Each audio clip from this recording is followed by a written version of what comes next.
Bueno, y me enlazo ahora con el muy prestigiado abogado Luis Manuel Pérez de Ata.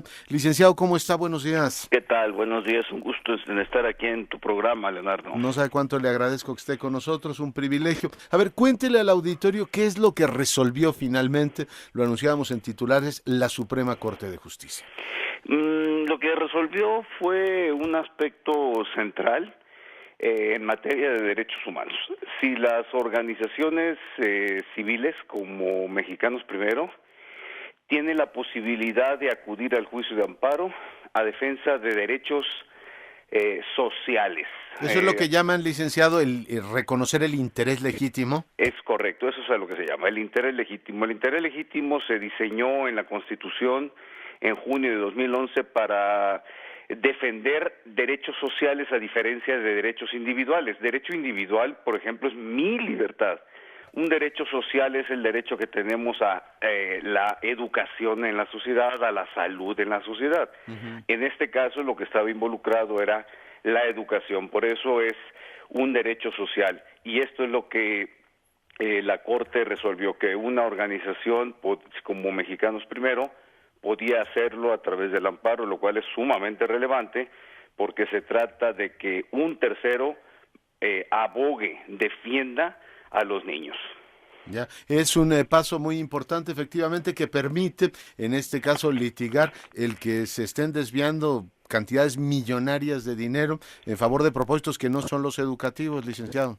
Sí, sobre todo en ese aspecto es como fue presentado el juicio de amparo. En el diseño que establecimos, el otro aspecto que tuvo relevancia fue el de combatir la corrupción. Debemos recordar que el gasto en materia educativa ejercido por las entidades federativas de manera directa hasta el año pasado era descomunal. El año pasado, si mal no recuerdo, eran 600, 700 mil millones de pesos, equivalentes a todo el IVA que se recaudó, un mundo de dinero. Y ese dinero es mal ejercido. Tenemos muestras palpables muy conocidos. También aquí se combatió eso, así fue diseñado. Entonces, el otro aspecto fundamental que tiene este juicio de amparo es que se reconoció la posibilidad de que los ciudadanos en amparo combatamos la corrupción. Ahora tan de moda para mal y tan de moda con una esperanza con la reforma esta del Sistema Nacional Anticorrupción. Sí. Los ciudadanos tenemos una alternativa, dejar de ser pasivos y asumir una actitud activa. Es lamentable porque, como alguien ayer en Twitter me señalaba, representa una victoria agridulce. Por supuesto que es una victoria agridulce, porque no podemos esperar que la Suprema Corte sea la única instancia que tenga que actuar en casos específicos para combatir la corrupción, cuando en realidad tenemos todo un sistema articulado con la Auditoría Superior de la Federación, las entidades federativas, la PGR, la Procuraduría de los Estados, la Secretaría de la Función Pública, que tendrían que haber ejercido esas funciones. En un Estado de Derecho, el juicio de amparo tiene que ser respetado. El juicio de amparo tendría que ser la excepción. Y ahora ya estamos pensando en el juicio de amparo como la solución de la corrupción. Sin embargo, es una gran victoria y, bueno, favorecerá o ayudará a acomodar las cosas. Lo que la sentencia de la Corte hace, como lo deben de tener ya bien detectado en estos momentos algunos de los radioescuchas o todos, es se obliga a la Auditoría Superior de la Federación a sancionar incluso penalmente a aquellos funcionarios federales y estatales que hayan hecho uso incorrecto de recursos públicos, es decir, de nuestros impuestos destinados a la educación. ¿Eso se desprende ya directamente de la sentencia, licenciado? Todavía no tenemos la sentencia física, es decir, el papel. Sin embargo, de lo que estuvimos nosotros platicando en la Suprema Corte, porque fue un proceso largo en la Corte de 8 o 9 meses, logramos identificar que esos van a ser los efectos muy específicos de la sentencia para obligar a la Auditoría Superior a actuar en este sentido.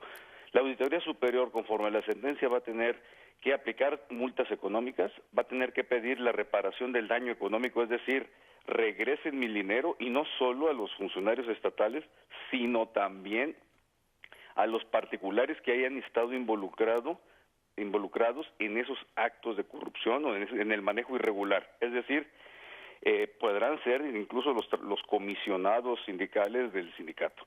Eso es otro, y en su caso proceder penalmente. Si no lo hace la Auditoría Superior de la Federación, tendrá que explicar por qué no lo hace. O sea, no puede eludirse ni hacerse como que es un llamado a misa y no me toca a mí. Ese era el gran problema que acarreamos en todo el largo proceso de litigio con la Auditoría Superior, que ella decía que no tenía esas facultades, y que ella también decía que en casos que sí actuaba.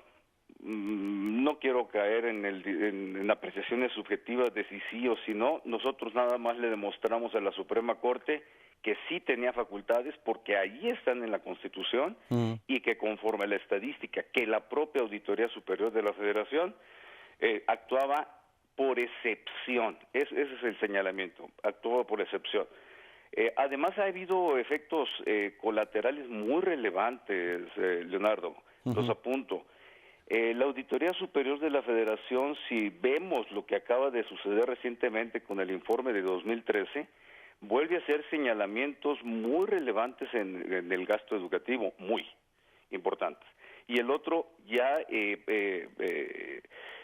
presentó una imagen más firme, más determinada, para actuar en contra de funcionarios públicos que hacen uso indebido o un manejo incorrecto, no en todos los casos con corrupción, pero sí manejo incorrecto de nuestros impuestos. Claro. Yo creo que todo eso son los efectos colaterales de este amparo. Muy positivo, sí. Oiga, entonces en este caso la auditoría quedaría claro, decir, oiga, aquí no es una acción de interpretación, usted tendría que hacerlo, y si no lo hace, tendría que fundamentar por qué no lo hace. Hay que conceder el beneficio de la duda que lo hará, porque es una institución cuyo titular ha hecho un buen trabajo. Y segundo, porque no tiene por qué ponerse en riesgo personal de incumplimiento de una sentencia de la Corte, que tiene sanciones penales muy fuertes incluso. Yo creo que no... la peor de todas es perder credibilidad, que la ha venido construyendo. Estoy de acuerdo con usted. Sí, no, y no tiene sentido incumplir una sentencia. Él lo más fácil ahorita que tiene que hacer es, bueno, pues a mí me dijo la Suprema Corte, nadie más que la Suprema Corte, ¿eh? Pues cumplo la sentencia, actúo, explico por qué no actúo, pero además, Leonardo, aquí lo que nosotros involucramos fueron 2 ejercicios fiscales en este amparo, 2009 y 2010. Por lógica, el auditor va a tener que extenderlos a 2011, 2012 y 2013, es decir, tendrá que proceder de la misma manera. Es un criterio relevante de la Corte, vinculándolo a él solo, y no en relación con el gasto educativo, sino también con cualquier otro tipo de gasto. Oiga, y le pregunto finalmente, señor licenciado, ¿esto que hoy ocurre con la Auditoría Superior de la Federación podría en el futuro trasladarse a otras dependencias? No sé, pienso a la Secretaría de la Función Pública, decir, a ver, usted lo que no puede es permanecer como convidado de piedra, ¿también tendría que estar cumpliendo esta función? Por supuesto. Son los efectos colaterales de la sentencia. Es lo que se conoce en el juicio de amparo como efectos reflejos. Lo cual es muy lógico sin entrar en grandes tecnicismos, porque pues la Suprema Corte lo que viene es a ordenar que se restablezca un orden constitucional, y en una orden constitucional que nos vincula a todos, empezando por los funcionarios públicos y las dependencias públicas.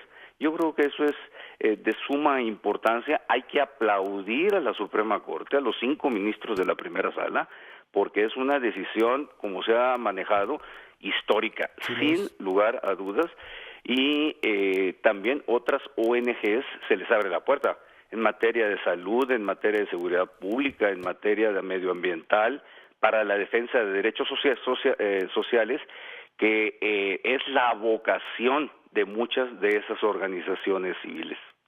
Pues licenciado, no sabe cuánto le agradezco que haya estado esta mañana con nosotros. Gracias, Leonardo, un gusto. Que le vaya muy bien, Luis Manuel Pérez de Hacha, un distinguidísimo abogado, contándole a usted esto que es ciertamente histórico.